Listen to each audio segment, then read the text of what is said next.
Happy New Year, ladies and gentlemen. 2024, what a year it's been. Times of misery, times of elation, and this abhorrent scene from Mufasa. About my brother. That's not a trait, that's my brother. Oh! Ew! Dude! What the fuck? I'd walk out if I saw that. Let's walk through a recap of 2024, shall we? Starting with some fake football, the Kansas City Swifties winning the Super Bowl. Patrick Mahomes, what a player, but we can't talk about this team without mentioning Taylor Swift. She was like the cherry on top of every Chiefs victory post, milked for views like it was a marketing campaign, starting to get a bit annoying if you ask me. Swifty's probably gonna come after me after that comment. You think I'm scared? Scared of what? 11 and 12-year-old fans, bro. I support Man City. That's 90% of our fan base. Now let's talk about the Oscars. Oppenheimer, oh, ladies and gentlemen, took home Best Picture. And let's be real, only the most masculine of men picked this movie over Barbie during that insane weekend.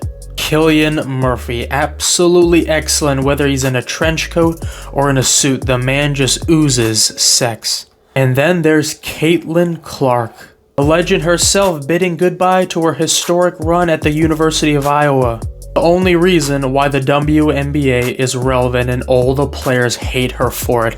And then there was the coconut tree meme. You think you just fell out of a coconut tree?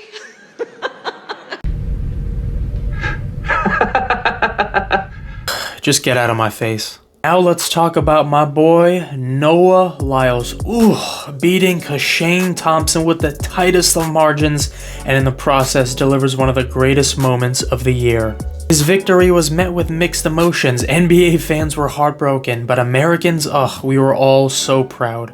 The guy loves Yu-Gi-Oh! Just like me. He is absolutely brilliant, one of my favorite athletes in the world. What do Bill Cosby, Sean Diddy, Lily Phillips, and Jack Grealish have in common? They all scored 0 fucking goals in 2024. On the complete opposite end of the spectrum, Mohamed Salah finished the year topping the goals and assist charts, purposely leaving out the Portuguese league because Gyökeres probably had better stats. But 52 goal involvements is pretty good for a prime Mohamed Salah against an aging Lewandowski, penalty-taking Palmer, and a struggling killing Mbappe and Haaland, and a dude named David. Just to put this in perspective, Raheem Sterling got 53, one more than Salah, against prime Messi, prime Lewandowski, and a prime PSG Mbappe. And obviously Aguero, but Aguero never had a prime. He was just consistently good every single year. Let's not forget about Jurgen Klopp, the infamous "I'm running out of energy" moment. If you didn't know the context behind that line, you would have thought that this was a commercial for Red Bull, which is kind of funny because Klopp actually signed a deal to become the head of global soccer for Red Bull. How poetic is that? Then we had Tyson Fury, who didn't quite have the best 2024, did he? After losing to Usyk, he goes on about how Usyk won only because he's Ukrainian and the judges just felt bad for him regarding the current war. Tyson Fury, this is absolutely embarrassing, you arrogant pony. Losing to this hairstyle twice? Embarrassing. On a brighter note, let's talk about football. Manchester City clinched a record-breaking 4th Premier League title against West Ham United.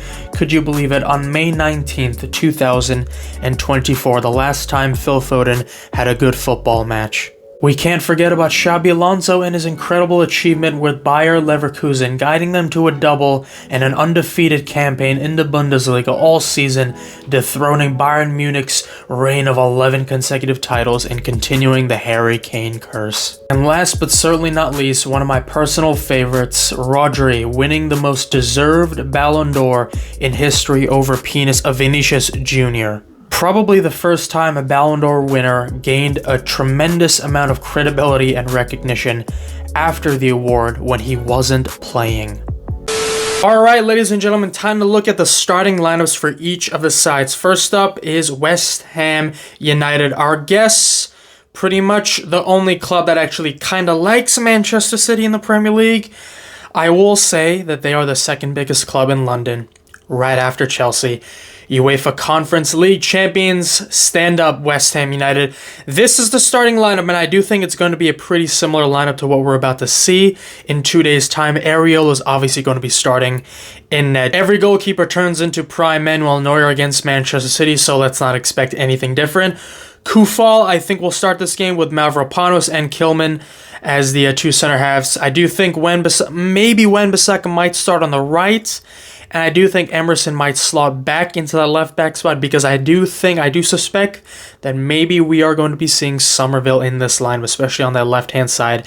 They know that our right-hand side is probably the weakest, so Somerville's pace is going to be extremely, extremely concerning.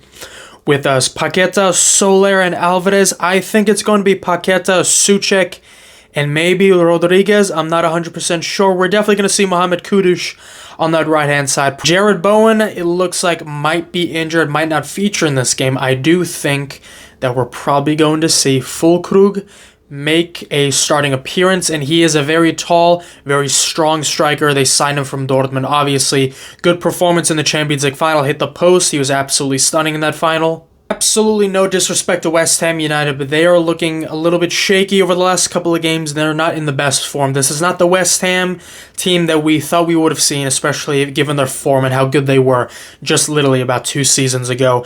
I do think that we are going to be keeping the majority of possession against this team. However, with the danger men, especially with Kudus and Somerville on the wings, it is imperative that Gvardiol, Enrico Lewis, or Manuel Akanji stay on top of their game. As far as Manchester City goes, this was our last lineup in our 2-0 victory against Leicester City at the King Power Stadium. Do I think Ortega is going to be starting? I actually think Ederson might actually be making a return in the starting lineup in 2 days' time. Gvardiol, Nathan Ake, Manuel Akanji, obviously because we do have a plethora of injuries. Obviously, Ruben Diaz is not going to be playing. I'm not sure if Kyle Walker is going to be starting, though I would prefer the same back line that we had against Leicester City for this match. Kovacic 100% has to start this game, in my opinion. I do actually think it should be Bernardo Silva and Phil Foden in that midfield spot, with Kevin De Bruyne starting on the bench. And the reason for that is because I want James motherfucking McAtee to start this game. He 100% deserves it. We need some youthful exuberance on the pitch, especially given their high-paced wingers. West Ham United, very, very dangerous. James McAtee is going to be providing the spark. And we have Phil Foden in there, who's going to be hovering around that shadow striker position, right behind Erling Haaland. Obviously, Savinho should be starting this game, no question there. Erling, but Haaland, I think, needs to get on the score sheet today if we have a chance of winning this game. Savinho is obviously getting into some decent form right now in terms of goals and assists, albeit it's just one game. But still, I believe in him. All I'm going to say is that Leicester City got so many great chances at their home stadium in the last game that we had. And let me tell you something. West Ham United have better players than Leicester City. West Ham United have better finishers. West Ham United are a little bit more clinical. Okay, Jamie Vardy's obviously a legend, but he's really, really old now. He doesn't quite have that, that clinical ability that he has. Füllkrug definitely has that ability right now. If those chances had failed to Füllkrug, we might have tied that game against Leicester City. I mean, Somerville and Mohamed Kudus are not going to be making those same mistakes as some of those wingers were making, especially Buonanotte trying to get the penalty. Instead, he should have taken that shot. Enrico Lewis parried it.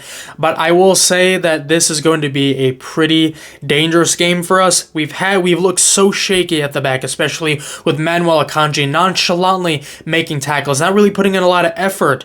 Gvardiol out of form.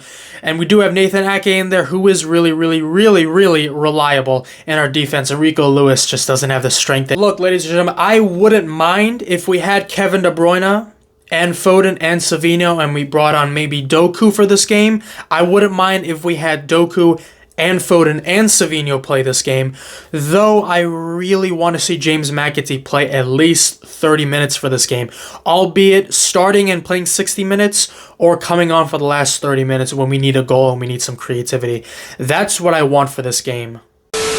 Now, currently, we are undefeated in 2025, ladies and gentlemen, and I want to extend that streak by 1 game as per Saturday, and I do expect us to play really, really hard.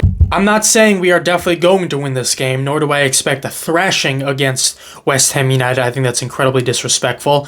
I will say that I am going to be predicting a 2-1 victory to Manchester City.